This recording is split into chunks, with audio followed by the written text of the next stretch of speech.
de partout, à travers Congo, la télévision, tu peux suivre nos beautés, qui nous ont mis partout dans le monde entier, à travers la chaîne de nos messages, tout peut mouiller le blanc, mais matali actualité politique en Congo, le Penza, na plateau nangana mbebno mona mboka Timothée les Noirs na Penza Trosola, mais matali mboka na Congo, actualité en mboka lolengeni ekotamba, na kicha ko pesa mbote na invité na Timothée les Noirs, mbote na Mbote, Tokutani Kala, je suis très flatté.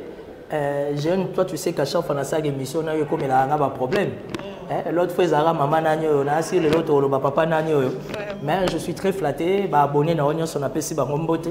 Naïbi qui va monanga Kala, trop d'occupation. On fait toujours un effort d'accompagner la res publica. Je suis là, je suis très flatté. Ndengo kanisinga de société. Yondo mtope sanga embargo, faut y sabango.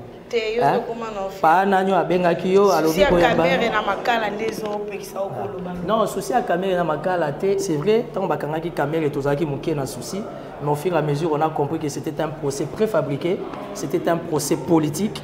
Nous observons et nous restons fidèles et confiants à la justice Nabiso, tous sachant qu'à tout moment notre justice va réparer.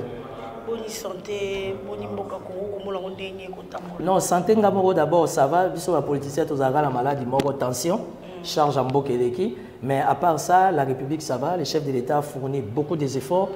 Nous avons un partenaire privé, privilégié, personnel, il y a Vital Kamerhe. Donc quand je soutiens Vital Kamerhe, automatiquement, je soutiens les chefs de l'État, Tonton Béton. Pour la préférence. Tonton Béton a trahi Vital Kamerhe. Par rapport? Vraiment, négligé par Fachi. Bon, je ne sais pas si Kamerhe est négligé par Fachi, mais c'est que je sais qu'ils ont de bonnes relations. Pour preuve, Kamerhe a bénéficié de 5 ministères très importants. C'est la justice. Tu n'as pas tort non plus. Ça veut dire que dans le cadre de la justice, il y a aussi un magistrat suprême qui, jusqu'à preuve du contraire, du fait que le dossier est à la flou, a de la manière que moi, Kingi, a la liberté pour accompagner. Parce qu'aujourd'hui, le chef de l'État a vraiment besoin d'un accompagnement. Il y a Moto qui le comprend bien, qui l'aime bien et qui a toujours su maîtriser sa vision. Et jusqu'à preuve du contraire, c'est Vital Kamerhe. Oui, mon amboka Timothée les Noirs, et l'équipe du chef de l'État, où il y a Baba Sénateur, Basola qui vient d'Atina, il y a Mokramso Congo. Oui. Non, allons-y. Vous nous dérangez. Allons-y.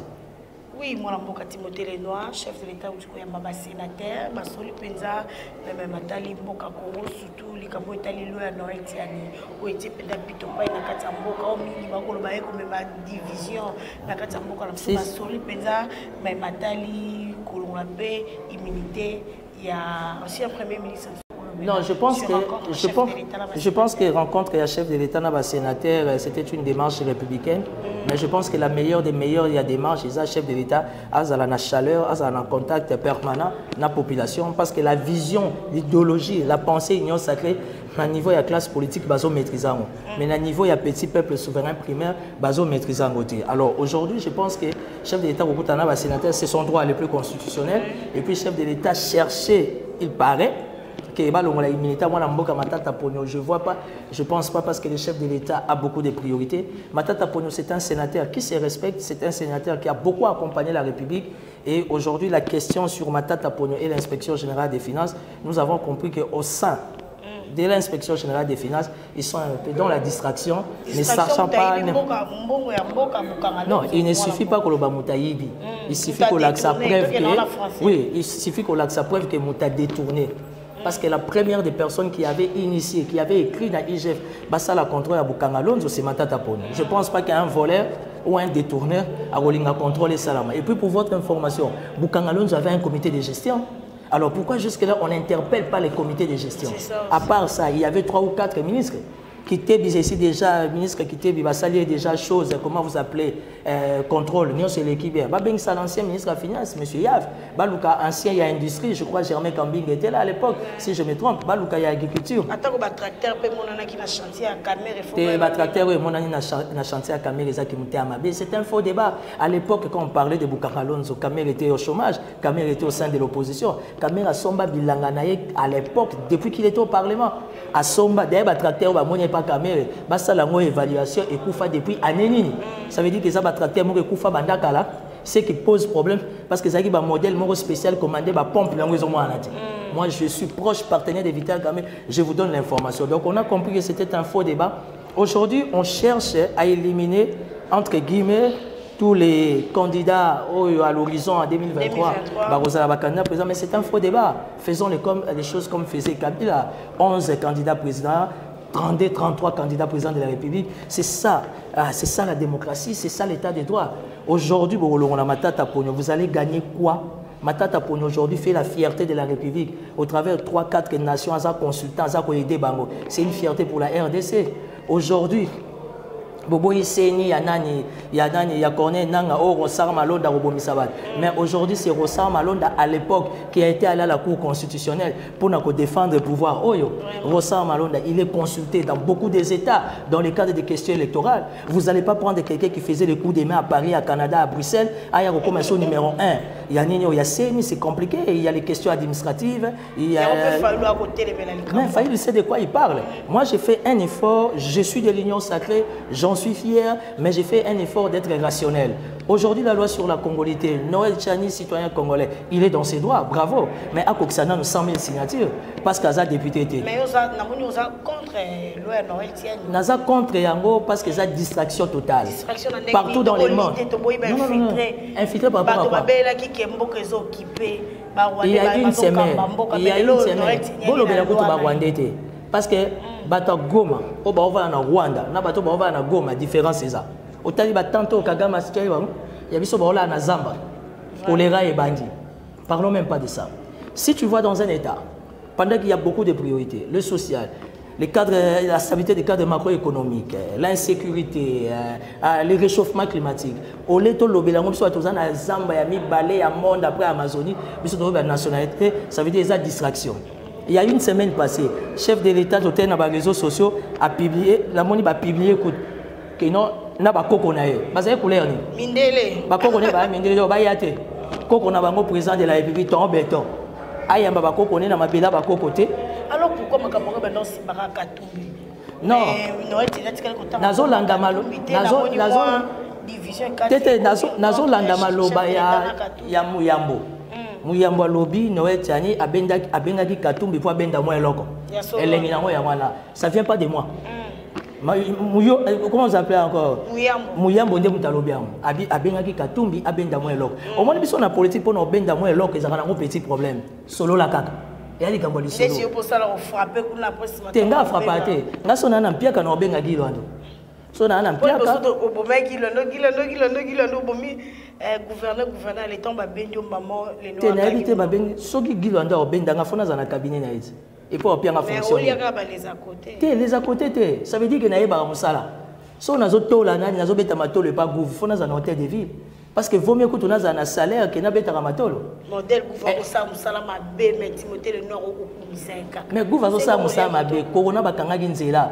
Nakenda otika mukanda na miso na yo. Gouv va permettre ngano to visiter Gombe, to visiter Lengesa. Wana bolobela ngote to tu as des archives, madame.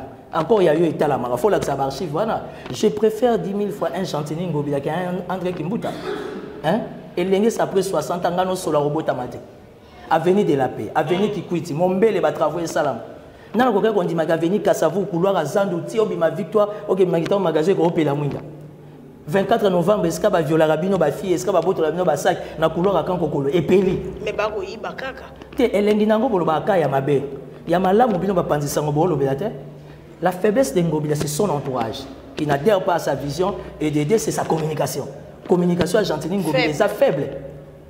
T'as la action au Ngobila sali il y a 3 jours à Bouti Lengue ça pour nous clôturer les travaux parce que sur 6 km et tu as 800 mètres. Tout le monde a les réseaux sociaux.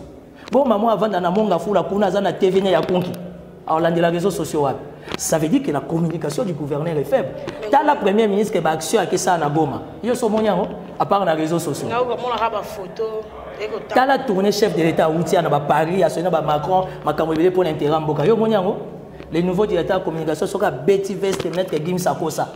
Ceux qui te lobby, au biso to abatampia ka to lukambongo. Avantage de Timothée le Noir azana on sait que na yebi. Alors que bananga na préféré moi na moins kingi Vital Kamerhe. So na mpia kanangai na obenga na maman. Yo so côté la moto ayibi mbongo mboka. Oza na preuve. C'est quoi le détournement? Qui procède les bandits na suka na mona ya cordonnier bi ke caméra ayibaki mbongo. Oyebi lelo bano ba coordonner na bano ba teka nguba. Bango ba teka nguba na mutu mais akotala procès. Mais lelo siko ba comprendre que Vital Kamerhe azani innocent. Innocent ndeni. Mais bolobaki ba préfabriquer ça tête. Ba préfabriquer bolobaki nini? Vital Kamerhe ali mbongo. Bongo eza na kanchachi. O bazo chamai. O bazo cha courant. Après banani ba vendre bilima. Na tuni kaka. Na port à lobby to ba préfabriquer eza futama nde Jamal aloba. Na port ya Dar es Salaam ba préfabriquer futama. Je pensais que le Premier ministre avait qu'il y ait une délégation, il va fréter cargo moko et Zouabilo Kwana, que nous montons pour la population à Goma sans abri. C'est ça gérer. Et gérer, c'est prévoir. Moi, je suis de l'Union sacrée, mais je reste rationnel. Quand il faut applaudir, nous allons applaudir. Quand il faut condamner, nous allons condamner. Vital Kamerhe Mouyibi, ok. Mais natikala comme on a procédé Bordero. Natika comme on a Bordero que compte Longwe, na combat Vital Kamerhe, l'organisme et na compte Géant Djokwa. Qui Mouyibi nge yangwana.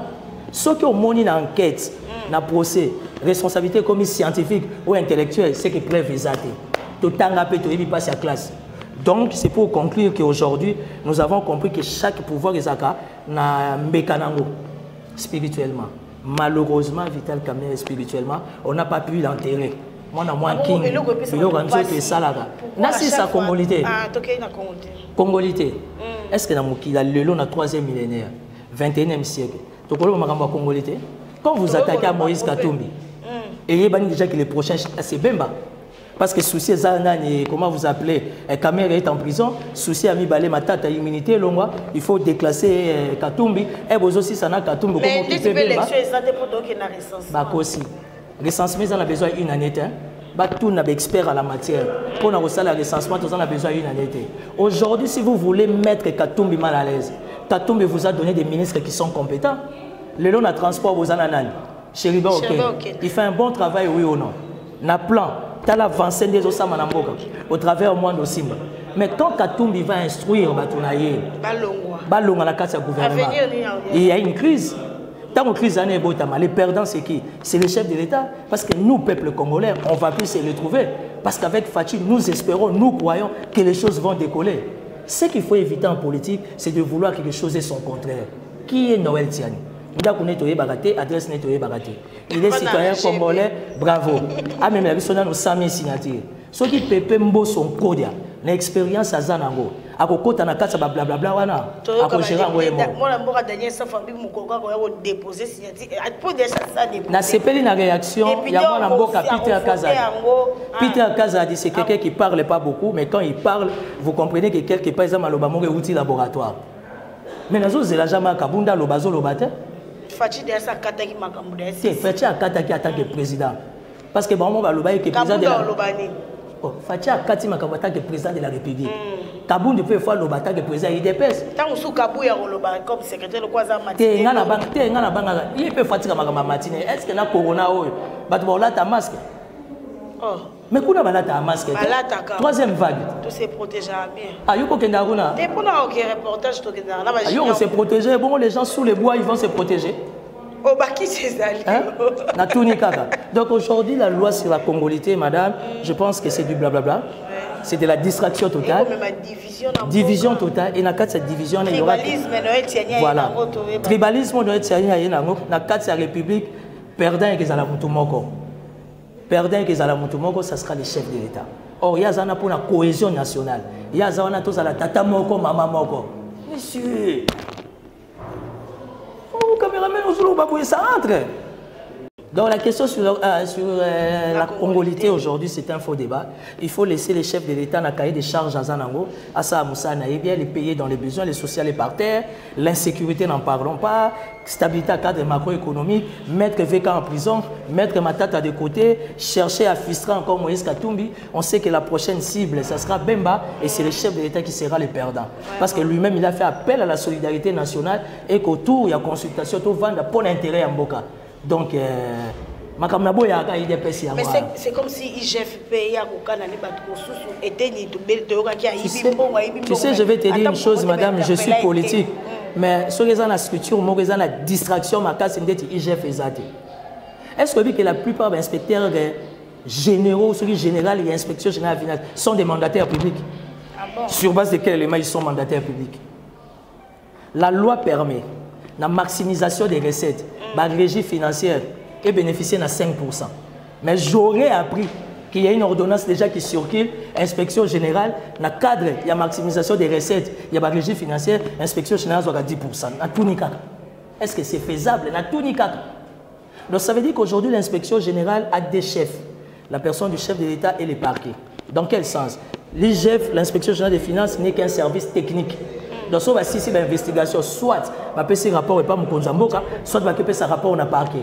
Et je me demande la communication de l'IGF sur les alarmes. Après, il parle de Mutazaouna. Mais ça va pasteur. Oh, mais il y a ça pasteur. Attends, la Bible. Papa, il peut à terre, à Tcharamaboko. C'est sur l'IGF. Je comprends pourquoi la communication est IGF. IGF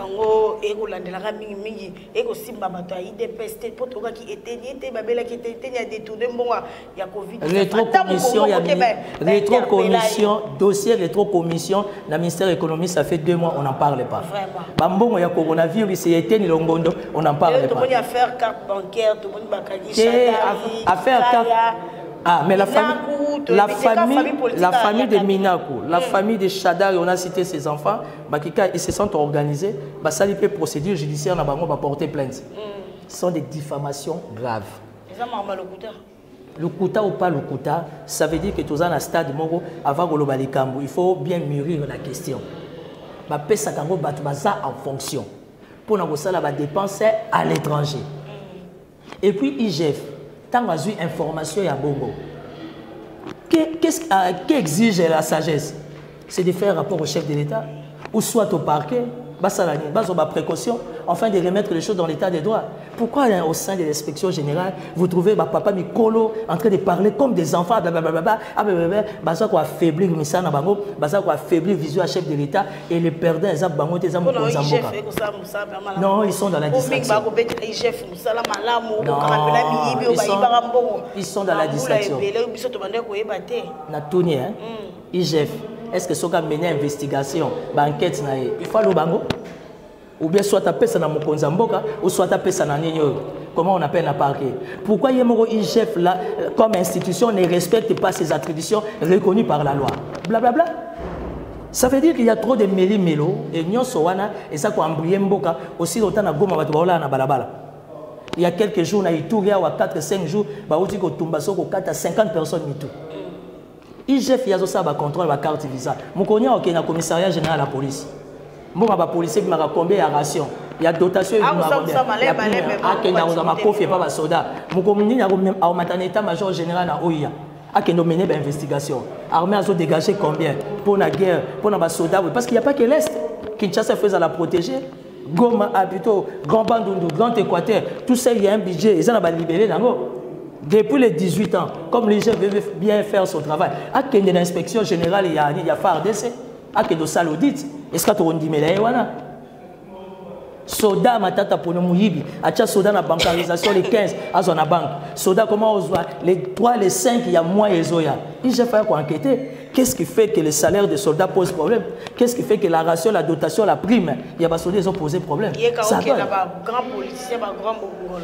Oui, moi on a Timothée Lenoir, le premier ministre avec plan Ngamba Goma, on a pensé à compatir na ba Congolo pendant que le camp passe au volcan. Quand le chef de l'État a discours na Oudé Gossa Mikolo Leki, albaki dès que ba fongol ba aéroport il m'a Goma. Pourquoi pas ba que makamwana au même makamwana na répondre à votre bot ça vous comprendre. Vous comprenez ndeni peuple a causé la chef de l'État ba ko un message à maman Denise. Monsieur, on va devoir dire parce que champion à kofinga. Ndenge ba kofinga ngana yo. On va la vérité ba fingo pour. Ba ko la vérité ta. C'est que chef d'État mwa ko la mga bia ke moko. Mais ba ndinga ça comme kuna ba kolela. Ba bia ta message à qui met à maman Denise ba ko loka. Ba ko molela ku maman Olive ba ndeki so yo ki passe kuna aki apesi ba ngobilo. Ngana pesi ka mama o mbote. Apela maman Olive mbote. Évidemment, la PCP première dame beauté. Pour na boye comme ao asaki wazong serwe. Pour dire chef d'État mwa ko la mga bien, et moi qui ndego matoboy. Parce que nos amis de l'IDPS étant limités dans les argumentaires, ba ko ya ko finga. Pour on va soit prix Nobel à Ofinga. Bemba na consultation ba betele mabo. Katumbi na consultation ba betele mabo. Mais le ba komo finga Katumbi Zambia. Katumbi bilokos ba ko bele ba bi Katumbi azabilokos. Esandele na bango. Bato ba beta prof mbata wana bato. Prof mbata ba abundela bango ko makambo constitutionnalité mais ba beta ba 25 na mabele bongo ngana yo. Ils sont comme ça. Et le baya Laurent Sokoko au peuple nini. Ya bango échange raté ata poli na mbula. Ata kuna sala ki boye. Bango faut kotika bango bongo. Le jour où le chef se réveillera, il pense que dans son cahier, carnet, dans son agenda, dans le cahier des charges, une fois comme nous allons apprécier, nous allons observer. État de siège, état de siège, je suis d'accord. Mais j'ai tout simplement constaté que l'état de siège, moyen. Non, parce qu'il y a un problème de moyens, il y a un problème de motivation. Soda moi, la loi ne lui permet pas. État de siège, oui, mais quand ils ne sont pas motivés,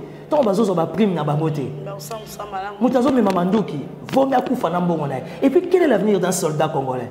À Koufi na front, l'État ne s'organise même pas corps na yezon à Kinshasa. Ba fini qu'un imperméable ba pundier. Message à Kinshasa, 1 mois, 2 mois, bazu mois sinaba na ba bengani ba on a quand. Kende na quand kokolo la semaine passée, ba auto sala bouclage. On a chassé basi tout au mi ba na ba on va koufa na front. Yeb sanga ba o bazana bo mo ba okende guerre ndé. Ba ko na motivation ni moralement. On n'est pas contre le pouvoir. Moi, je suis de l'Union sacrée. Mais je pense qu'il faut aider la vision du chef de l'État. Ça veut dire que les soldats bazo koufa. Il faut faire comme Emmanuel Macron. Bon, même si à Kinshasa, ceux qui chef de l'État Azate, VP intérieur Azat, ministre de la Défense Azat, chef d'État-major général Azat, ici la famille Bango, honorer le corps. Mais la biso les soldats bazo koufa na front, lingue na saki otolam de la gambala fofu, kundi et fini. Ça veut dire quand vous parlez de l'état de siège, oui. État de siège, malheureusement, comme le cas slogan, le peuple d'abord, sans ration, sans prime, sans dotation, sans motivation. Mais nous sommes quel État, madame? Et c'est important. Et ça pour l'intérêt en Boka. Il faut que tout pour nous permettre le message, comme on a mon Mboka, à réajuster Batounaye, à adhérer pleinement et complètement dans sa vision. Il y a un président syndicat à FARDC. Il y a un président syndicat à FARDC, il y a la police, il y a ANE, il y a la SNS. Bon, tu as la bison à CNS, bon, tu as la bison à ANER, bon, contredire gâté. Attends, tu vas un rapport à ANER. Soit ça dit 2 mois au foot à maté. Ma kilo a couvert au coach à $50 en cotisation. Alors, ça, notre technique d'elle. Un État qu'on ne sait pas respecter la sécurité, ce n'est pas un État. Pour Bango, moi, il va l'obésité. Bison des photos l'obé là-bas. Parce qu'ils sont aussi citoyens congolais. Ils ont juré sur les drapeaux. Oui, mais ils doivent être payés. Le lobby réserve le lot hématite et l'on a 500 millions de dollars et comme il a 1,2 milliard de dollars. Si réellement réserve en hématite, mettez ça à la disposition de la sécurité parce qu'en ce moment la priorité c'est la sécurité. Maintenant aux soldats au coup hélicoptère il y a rapatrié zate ba lingue na makasa pundu ba kundie. Bana na maman ba que papa kenda ki guerre. Ba vanda kaka 1 mois 2 mois ba ko bimisa bango na camp. Les gens ont bana ba soldats ba za ba chef, ba se ba soldats ba ko bandumba. Akolesa bana ndengeni mobala kendaka bundele ekolo bakundieka lokola libata sort okuta mobala éviter corps à moniter. Quel sera l'avenir ya bana amike 7 ans 5 ans 10 ans? Je suis père de famille. Alors aujourd'hui olé ya koba oto teka ba polo to teka ba casquette pour na FARDC. Je soutiens le FARDC mais distraction madame. Ça c'est dans un bon français. La première dame elle est libre. Il y a quoi initier parce que fondation n'a pas été bilo. Mais je suis au regret de constater que à niveau du gouvernement, bon ça cotisation. C'est non-sens. Mais c'est comme si madame, vous saluez maximisation la réserve. Et l'on est 500 millions comme 1,2 milliard. Et que parce qu'en ce moment la priorité c'est la sécurité au travers de l'état de siège. Quand ils ne sont pas motivés, malgré qu'ils ont géré sous les drapeaux. La tournica. Vraiment, moi, je suis Timothée, je suis en émission à faire Vital Caméra et Kalaté, audience et les 15. On observe. Je rejoins la logique de Papa Molière. Je sais que Vital Caméra sera condamné. Je sais, bon? Oui. On a quitté. Que Vital Caméra a quitté. Modèle bateau babima qui n'a dit pas marcher. Nazalaki. Gazo babeta qui. Babeta qui nga Nazalaki. Babalo babeta qui. Nazalaki. Vital Caméra on a condamné. J'ai compris. Et en fait, Nazolanda vraiment logique à Papa Molière. J'ai compris qu'on va sacrifier Caméra. Mais malheureusement, quelqu'un n'a pas calculé. On sacrifier pour l'intérêt Fachi. Candidat dangereux en 2023. Non. Caméra a une racine les faiseurs de roi. Au moins, Caméra a PC 100 ans. A PC à perpétuité. C'est comme Joseph dans la Bible. Attends à cachot. faisait karabato comme ça n'est pas bateau roi partir à Cachot 20 belé il témoignera la grandeur de l'Éternel et ce que je sais après la prison c'est toujours la gloire parce qu'aujourd'hui si Mandela Bima a combien si le chef de l'État a un frère c'est Kamere s'il a un partenaire c'est Kamere mais bandeko nous sommes entourés Mkonzamboka baso supporter Kamere quand la présidence n'est pas marché le chef il est au four au moulin impact exaté visibilité exaté interactivité exaté. Si on condamne aujourd'hui Kamere, ça ne sera pas la fin du monde. Si le chef a qualité, on ne va pas se faire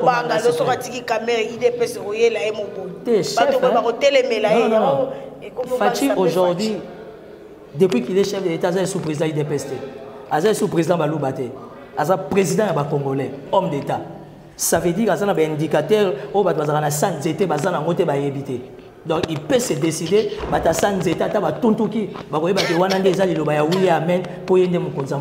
aujourd'hui la balle est entre les mains de la justice, oui, mais j'ai tout simplement remarqué que notre justice ne tient pas à réparer. Papa Molière à lobby, on va sacrifier Kamere, mais la justice de l'Éternel existe. Beaucoup de 20 ans, mais 2 mois, 3 mois, politiquement, il y a salami. Parce qu'il y a un souverain qui va nécessiter qu'on se mette autour d'une table, et autour d'une table, il y en a X ou il y en a Faza. Sans y aller isolé, en a sens. Et ça, c'est la force de mon amour King. Vraiment, tout le monde Vital Kamere a parti de l'INT, avec un peu qu'on changeait, à nommer un nouveau secrétaire, il y a INT, avec un peu, pourquoi pas Azouk Saïkaka, ancien ministre à budget. Bon, malheureusement, je ne suis pas de l'INT. C'est comme si moi, guerre forte entre Kamere et Mayo. Il est devenu député, il est devenu ministre sous la signature de Kamere. Non, Azan a besoin de relever la Kamere. Kamere a chef de l'État. Madame, je ne suis pas de l'INC, je ne suis pas porte-parole de Kamere. Mais Kamere a une base. Donc il a besoin de ni X, ni Y, ni Z. Parce que la base reste solide.